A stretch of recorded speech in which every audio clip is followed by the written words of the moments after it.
Hello बच्चों, आओ check करते हैं कि क्या जो इस साल मैथ्स का पेपर हुआ उसके अंदर सीबीएसई बोर्ड के प्रीवियस ईयर क्वेश्चन पेपर में से कोई भी क्वेश्चन नहीं आए। तो बच्चों, मैंने जो इंस्टाग्राम और यूट्यूब पर अपने पढ़ाए हुए पीवाईक्यूज डाले थे उसमें से मैं कुछ क्वेश्चन मैच कर रहा हूं। बहुत इजी वाले क्वेश्चन मैंने नहीं लिए हैं, एनसीईआरटी वाले क्वेश्चन मैंने नहीं लिए हैं। तो चलो देखते हैं कि कौन कौन से क्वेश्चन रिपीट हुए हैं। पहला क्वेश्चन है हमारे पास जो कि सेट 2 में आया हुआ है, कोड 2 में। तो मैंने लेफ्ट पर कोड और सेट लिखा हुआ है और राइट पर उसका ईयर लिखा हुआ है। ऊपर आए हुए क्वेश्चन लिखे हैं 2026 के और नीचे वो कब आए थे प्रीवियस ईयर में वो लिखे हुए हैं। तो देखो, इसका जो पहला ए पार्ट है वो तो एनसीईआरटी का ही क्वेश्चन है, ठीक है ना, जो एनसीईआरटी की थ्योरम है सर्कल की। दूसरा जो है बेटा 2024 में आया हुआ है और ये था कंपार्टमेंट का पेपर, ठीक है ना। वहां ABCDEF है और यहाँ पर PQRSTU है, ठीक है ना। नेक्स्ट, अच्छा, ये वाला क्वेश्चन अगर आप देखो तो ए पार्ट जो आया हुआ है वो 2024 में आया था, बस क्या है, वैल्यूज चेंज है। बी पार्ट अगर आप देखो तो सीबीएसई सैंपल पेपर 2022 में आया है।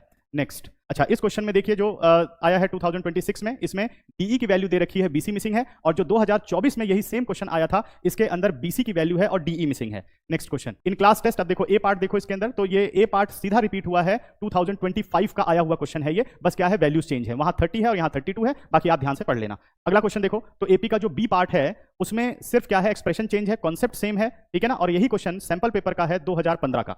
नेक्स्ट चलते हैं। अच्छा, अब 30th क्वेश्चन आप देखो तो ये एनसीईआरटी का ही क्वेश्चन है, ट्रिग्नोमेट्री का, और बस क्या है, राइट साइड चेंज है। और राइट साइड में ऐसा कोई बड़ा चेंज नहीं है। जो आप सॉल्व करते हैं जब sine square theta plus cos square theta बनता है, उसे बस आपको 1 नहीं बनाना और एलसीएम को सेपरेट कर लोगे तो सेम आ जाएगा। और यही क्वेश्चन 2024 में था। नेक्स्ट आते हैं, अब इस क्वेश्चन को देखो जो 2026 में आया हुआ है, यही क्वेश्चन 2024 में भी आया था। और इस क्वेश्चन के अंदर जो चेंज है, वहां पर 2026 में लॉस बोला गया है और 2024 में यहां प्रॉफिट बोला गया है, कॉन्सेप्ट सेम। नेक्स्ट, अच्छा, ये वाला क्वेश्चन आप देखिए जो 2026 का है, वही सेम क्वेश्चन 2023 में आया हुआ है, बस वैल्यू चेंज है। वैल्यू में देखिए वहां पर 8 and 8/9 है और यहां पर 3 and 1/3 है, वहां 4 आवर्स है और यहां 5 आवर्स है।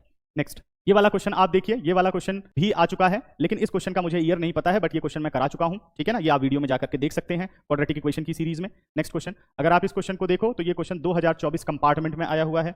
इस क्वेश्चन में आप ध्यान दो, 2025 में आया हुआ क्वेश्चन है, लेकिन जब 2026 में आया तो इस क्वेश्चन के अंदर सिर्फ एंगल पी पूछ लिया गया और 2025 में हमसे एंगल निकालने के बाद sin 2 थीटा निकालने के लिए कहा गया था। एंगल 30 डिग्री निकला है और फिर हम अगर बात करें 2025 में तो sin 60 √3/2 बनता है।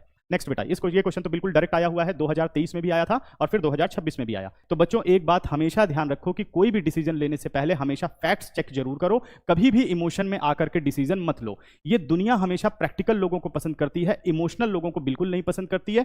हमेशा इमोशनली अटैच होना है तो अपने फैमिली मेंबर्स के साथ इमोशनली अटैच होइए, बाहर वाले लोगों के साथ हमेशा प्रैक्टिकल रहिए। अगर कोई कहता है कि पेपर इजी आएगा तो आपका पूछना यह फर्ज है कि भाई किस लॉजिक पर आप कह रहे हो कि पेपर इजी आएगा। क्या मेरी बात अब सबको समझ में आ गई है या मुझे अपनी आंखों से बिजली और हंसता हुआ भूत लगाने की जरूरत है? Thank you.